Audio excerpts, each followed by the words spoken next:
want to talk to you today about Stetson Bennett. Listen, guys, I made a post yesterday before the football game, and I was amazed at some of the outrage, really, where I called him cocky. I don't think that's an insult because I'm cocky. He's just not my kind of player. It doesn't matter if I don't like him.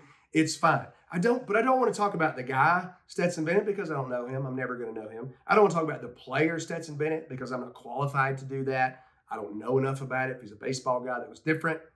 I want to talk about the story of Stetson Bennett, okay? This guy's parents went to Georgia. Have you ever been to Athens? Because if you've ever been to Athens, Georgia, you know it's a great place to be. I can't imagine how fun it is to go to college there. Of course he wants to go there. Does he get a scholarship offer? No. Does he go anyway? Yes.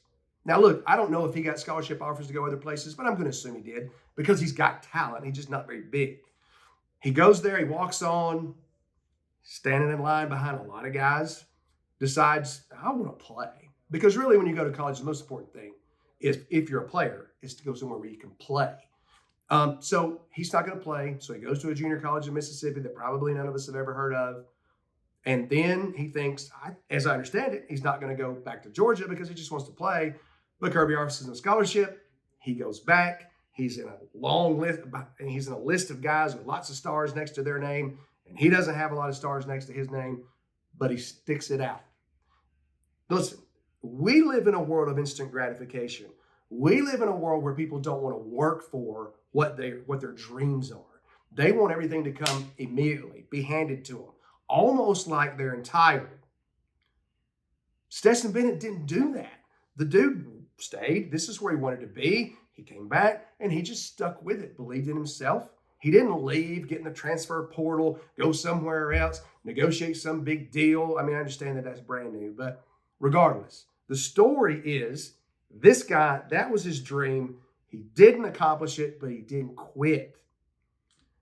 Listen, if you don't like Georgia, if you don't like Stetson Bennett, it doesn't matter. You have to acknowledge that's a great story. In fact, I made the statement that I think it's the greatest story in the history of college football. I can't think of another one that's better. The movie Rudy was great, loved it, but he played one play. The movie Greater was great, and it really was, and that guy's legacy lives on, and it's a great story. This guy won the national championship 2 years in a row. It's an unbelievable story that you have to respect. But what's the application for us?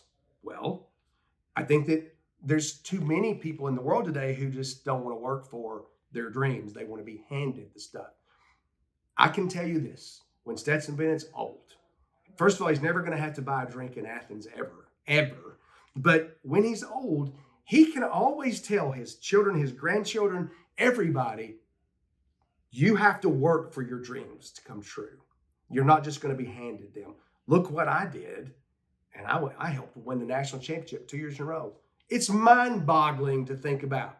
In this part of our lives, in the world right now, in this time, a time such as this, where instant gratification is all that matters, and no one seemingly wants to work, look what that guy did. I think we can all learn a lesson from that, and I think it's something we should always talk about.